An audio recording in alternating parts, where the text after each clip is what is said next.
Ele exerceu esse poder em Cristo, ressuscitando dentre os mortos e fazendo-os sentar à sua direita nas regiões celestiais. Acima de todo principado, potestade, poder, domínio e de todo nome que se possa mencionar, não só no presente século, mas também no vindouro.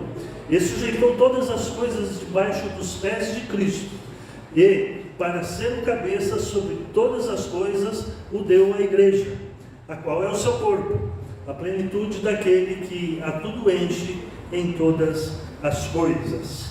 Amém? Amém.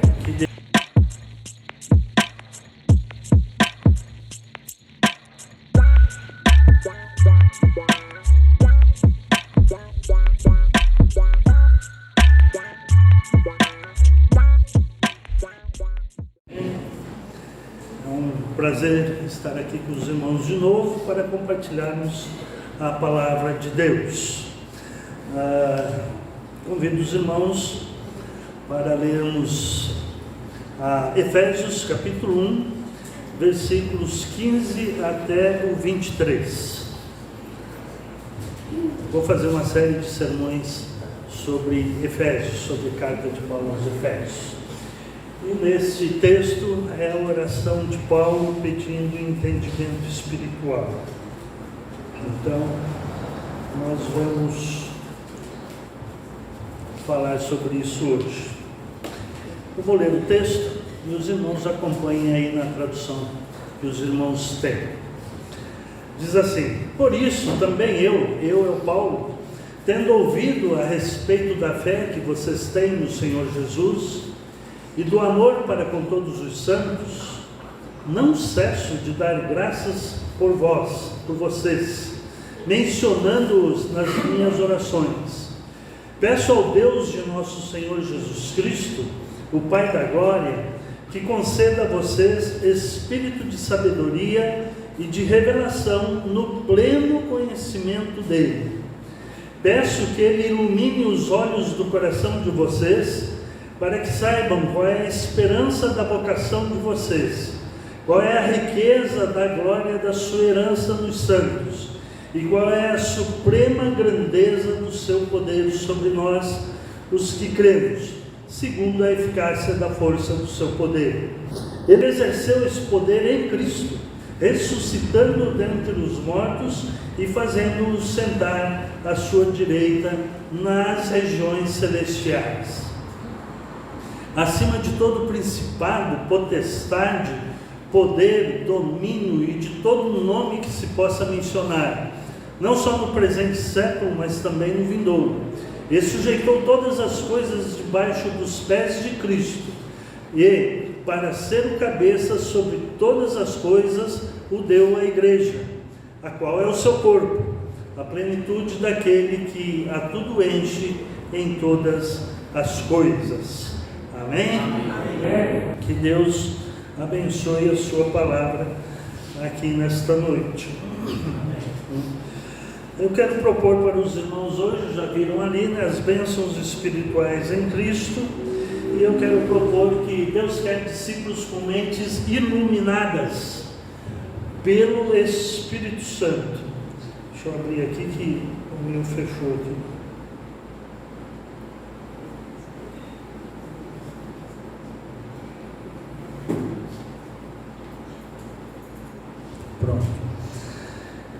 Deus quer discípulos com as mentes iluminadas, ou como diz na Bíblia, na linguagem de hoje, com mentes abertas pelo Espírito Santo. Então, como sempre, vamos aprender pelo menos essa frase, né? Se vocês esquecerem tudo o resto, mas lembrarem da proposição, já ganhei minha noite. E Deus mais ainda. Então vamos lá, todos juntos. Deus quer discípulos com mentes iluminadas pelo Espírito Santo. Isso.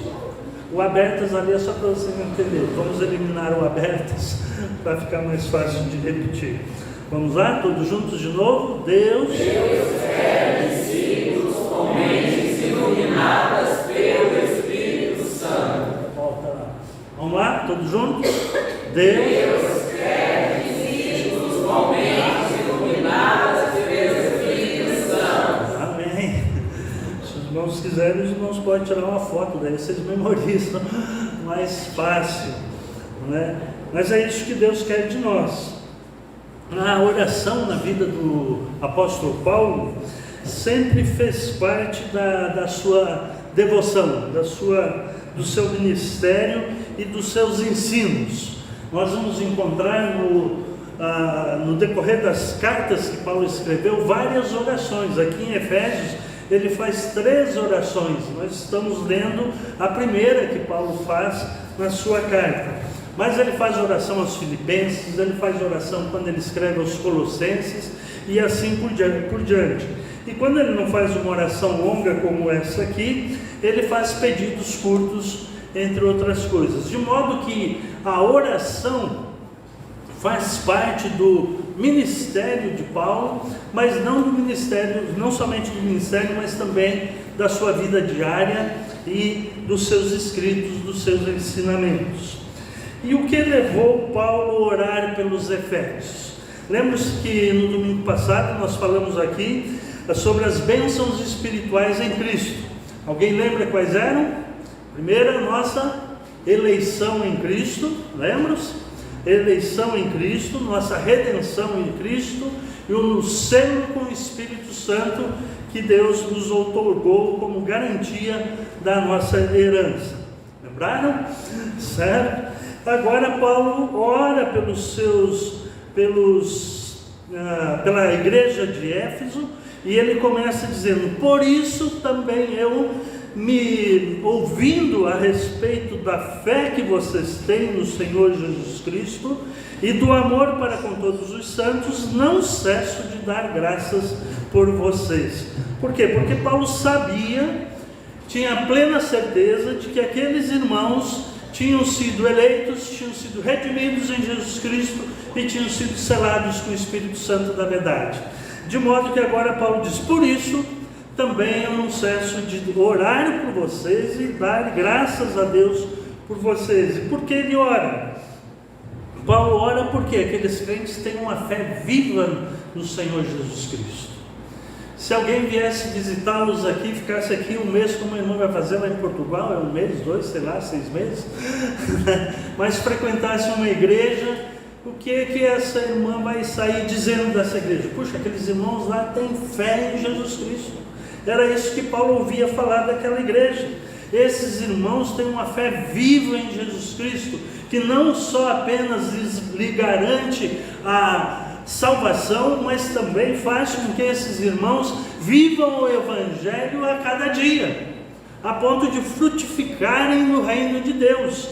Essa era a fé que eles tinham, né? Uma fé por todos os irmãos. Naquelas igrejas, os irmãos se preocupavam uns com os outros, porque Paulo disse que pela fé que vocês têm e pelo amor que vocês têm de uns pelos outros.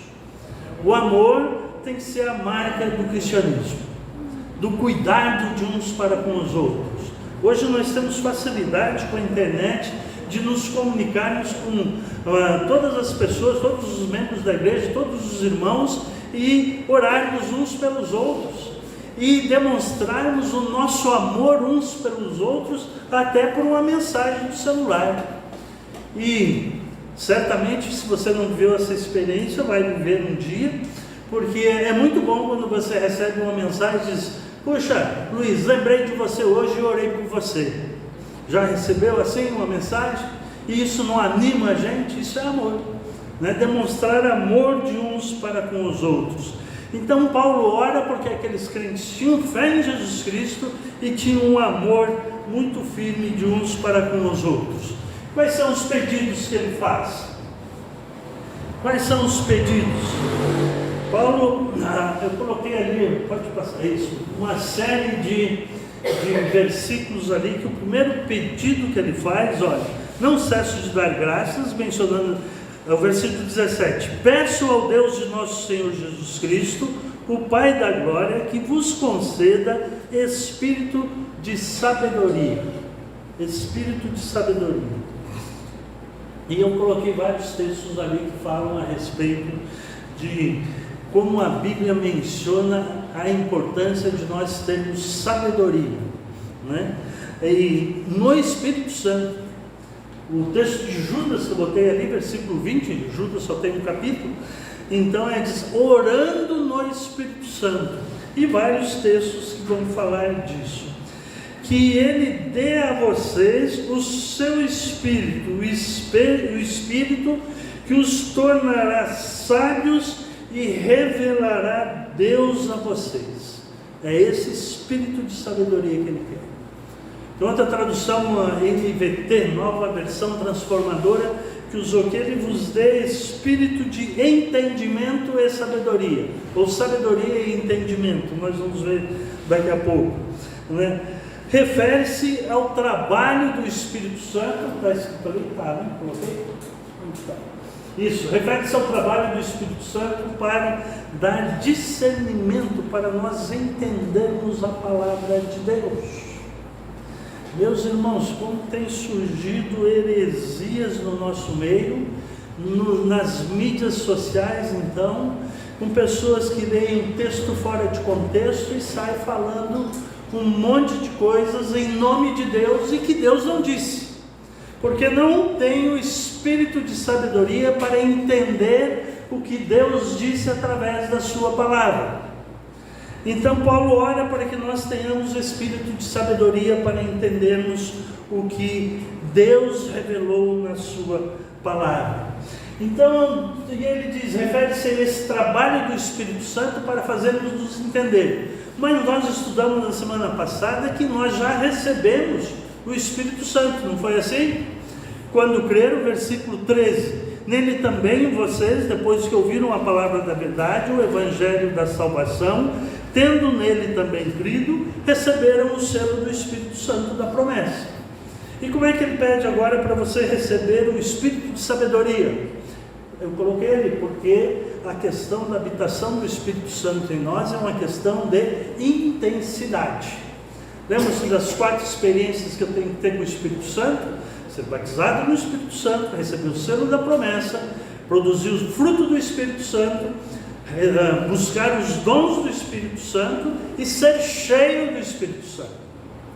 Então, quando Paulo ora para que nós tenhamos espírito de sabedoria, para que nós sejamos cheios do Espírito Santo, cheios de sabedoria para entendermos a palavra do Senhor. Então, o pedido de Paulo é no sentido de que sua atuação, a atuação do seu Espírito Santo e de sua presença real na minha vida e na sua vida. É assim que o Espírito Santo vai habitar em nós. Por isso que eu falei que nós temos que tomar vitamina BO 3 vezes ao dia. Conhece a vitamina BO? Quem não conhece ainda a vitamina BO? Não conhece? Não, conhece. Quem não conhece a vitamina BO é Bíblia e oração, para ser cheio do Espírito Santo, cheio do Espírito de sabedoria. Só vamos ter sabedoria se estudarmos a palavra de Deus diariamente e orarmos diariamente. Então Deus vai nos dar o Espírito de sabedoria que nós precisamos ter. E o que é sabedoria? Tem várias definições de sabedoria, eu coloquei uma ali. A sabedoria aqui, eu gosto dessa definição, que é curta e prática, é a arte de aplicar bem o conhecimento. Porque muita gente tem conhecimento, não tem? Mas de sabedoria é difícil, mais difícil. Então eu tenho que conhecer Deus e ter sabedoria para aplicar esses conhecimentos de Deus de modo prático na minha vida. Uma outra definição de sabedoria, que está juntinho dessa, é que significa usar prudentemente a inteligência e os conhecimentos que nós temos. Olha a palavra prudentemente, porque muitas vezes nós temos conhecimentos e nós nos gabamos do nosso conhecimento. Isso não é sabedoria, né? Isso é conhecimento carnal. No Antigo Testamento, a sabedoria tinha a ver com, significava o olhar para a vida com os olhos de Deus e perceber o que Ele está fazendo para então envolver-se na atividade de Deus. Lá no Velho Testamento. Chegamos no Novo Testamento, muda completamente o conceito de sabedoria. O conceito de sabedoria em 1 Coríntios 1, 22 a 24, 2 Coríntios 2, 12, e Tiago, Gálatas, enfim, vários textos que vão falar que a sabedoria precisa estar imersa no significado da cruz. Lembra-se que Paulo disse em 1 Coríntios capítulo 1 que nós pregamos a sabedoria de Deus, a loucura de Deus, e que a cruz de Cristo é loucura para os que não creem, mas é sabedoria para os que creem. Então a sabedoria no Novo Testamento tem que passar pela cruz de Cristo, senão não é sabedoria. Pode ser qualquer coisa, mas não sabedoria. Então a sabedoria no Novo Testamento implica em conhecer Jesus Cristo, em conhecer a cruz de Cristo, em se envolver naquilo que Cristo fez na cruz, porque lá no Velho Testamento era ver do ponto de vista de Deus e se envolver naquilo que Deus está fazendo. No Novo Testamento é o que Cristo fez na cruz e se envolver na proclamação do que Ele fez na cruz do Calvário. Essa é a sabedoria no Novo Testamento. Filipenses capítulo 2, versículo 5 a 8, né? Mas vai dizer que tende em vós o mesmo sentimento que houve também em Cristo Jesus. A palavra sentimento aí no grego tem a ideia de ter a mente de Cristo, para você olhar para as pessoas com a mente de Cristo, para ter o mesmo sentimento, o mesmo cuidado, a mesma compaixão.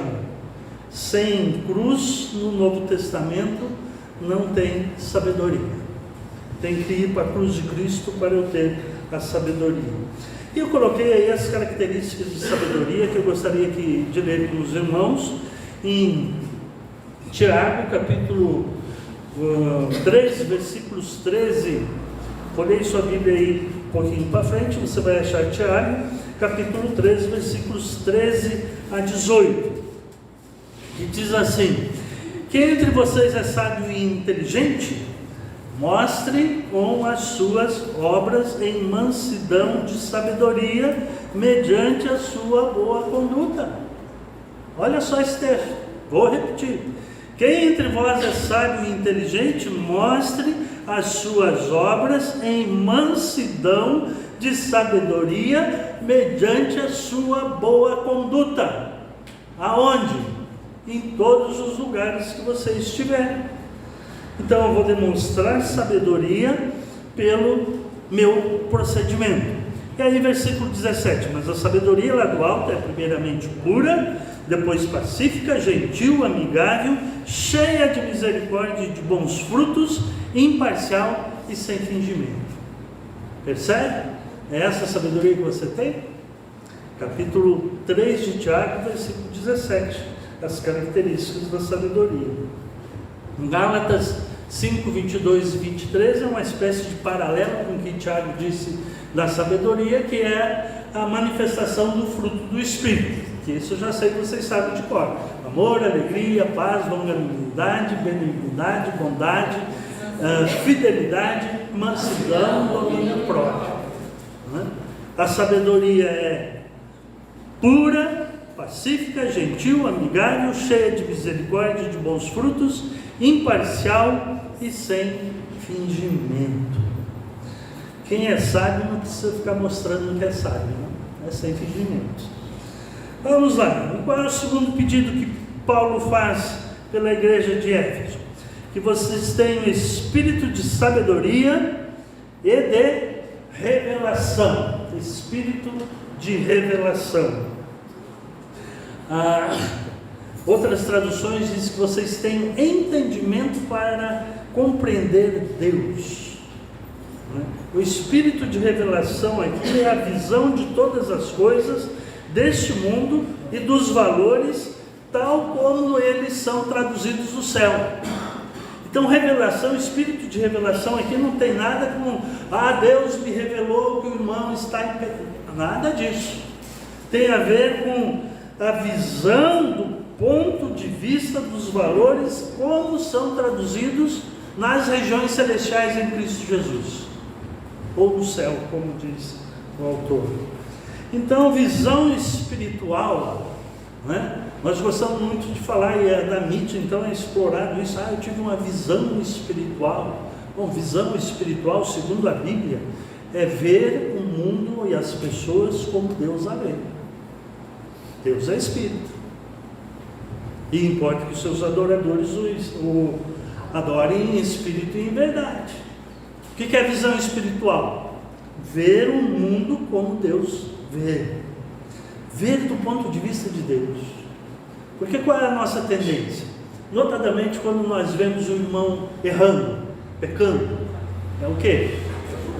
Julgar, apontar o dedo. Não é assim que Deus faz conosco, é? Quando nós pecamos, o Espírito Santo vem na nossa consciência, mostra que nós somos pecadores e então vai fazer com que nós corramos para a cruz de Cristo, né? A graça de Deus é manifestada a nós quando nós erramos a cada dia. Basta nós se arrepender e pedir perdão. Então Paulo ora ainda mais: peço que Ele vos ilumine os olhos do coração de vocês. Sabia que seu coração tem olhos? É a mente aberta lá da proposição, é a mente do Espírito.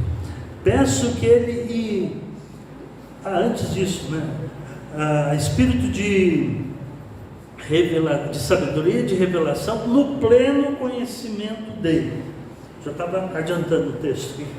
No pleno conhecimento dele. A palavra conhecimento do grego é gnosis. Acho que eu já falei isso aqui.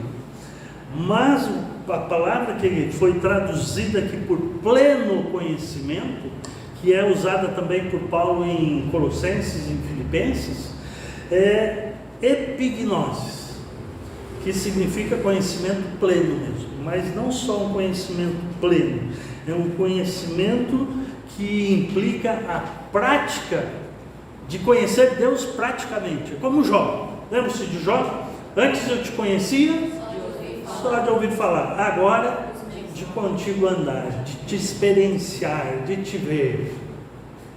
É esse conhecimento experimental de Deus que Paulo ora para nós termos. Alguns bons anos atrás, quando eu era seminarista, dava aula na classe de adolescentes, e eu fiquei perguntando para eles: como é que você conhece Deus? E uns disseram assim: conheço Deus porque eu leio a Bíblia, outro porque eu ouço o sermão na igreja, e foram dando várias respostas, algumas meio sem pé e sem cabeça, mas enfim, estavam aprendendo. Uma garota levantou a mão e disse assim: eu conheço Deus porque quando eu volto da escola às 11 horas da noite, Ele me guarda. Amém. Percebe? É esse pleno conhecimento de Deus, é um conhecimento de andar com Deus. E ela morava num bairro que, olha, eu ia almoçar na casa dos irmãos, uma vez fui dormir na casa dos irmãos naquele bairro e tinha entrado na casa deles, era onde ela morava. Percebe a importância de você andar com Deus e de ter certeza que eu vou pegar o ônibus e descer no bairro violento onde eu moro e Deus vai me guardar. Amém. A proteção de Deus, eu tenho uma convicção que Deus está comigo, que Deus anda comigo, que Deus não me abandona, que Deus está sempre comigo. Coloquei vários textos aí que falam. Agora, de modo geral, como é que nós conhecemos Deus? De uma forma, de modo geral, superficial. Nós somos conhecidos, nós batistas, como as pessoas que conhecem a Bíblia, não somos? Temos essa boa fama, graças a Deus. Mas será que conhecemos mesmo? Olha esse texto que eu coloquei aí de Hebreus, capítulo 5, versículos 11 em diante. Até o final do capítulo 5. Abra sua Bíblia aí para acompanhar o texto. A esse respeito temos muitas coisas a dizer, coisas difíceis de explicar, porque vocês ficaram com preguiça de ouvir. A ideia aqui não é só de ouvir, é de estudar, de compreender, de apreender. Como é que tem a tradução de vocês? A minha é preguiça de ouvir. Tardio em ouvir. Olha só. Pois quando já deviam ser mestres, levando em conta o tempo decorrido, vocês têm novamente necessidade de alguém que lhes ensine quais são os princípios elementares dos oráculos de Deus. Passaram a ter necessidade de leite, não de alimento sólido. Ora, todo aquele que se alimenta de leite é inexperiente na palavra da justiça, porque é criança. Será que nós somos crianças espirituais ainda? Mas o alimento sólido é para os adultos, para aqueles que, presta atenção nisso, para aqueles que, pela prática, experienciar Deus, pela prática, têm as suas faculdades exercitadas para discernir não somente o bem, como também o mal. Eu não conheço muitos de vocês ainda, mas a minha oração é que o conhecimento de vocês seja um pleno conhecimento. Amém. E que os irmãos não sejam tardios em ouvir, para não usar a expressão da minha tradução, que são preguiçosos em ouvir a palavra de Deus. Precisamos conhecer Deus de contigo andar. Espírito de sabedoria e de pleno conhecimento de Deus. De pleno conhecimento de Deus. E aí ele vai pedir o espírito de sabedoria e de pleno conhecimento de Deus para alguns objetivos. Ele diz: peço que ele ilumine os olhos de vocês para que saibam qual é a esperança da vocação de vocês. Mente aberta. Quais são os pedidos que ele faz nesse texto aqui que nós vemos até agora? Que vocês tenham o quê? Espírito de sabedoria, todos juntos? Espírito de sabedoria, espírito de revelação no pleno conhecimento prático de Deus. Conhecimento prático de Deus. E daí ele diz: iluminados os olhos do coração de vocês para que saibam. Quais são os objetivos dos pedidos de Paulo? Próximo. Para que saibais.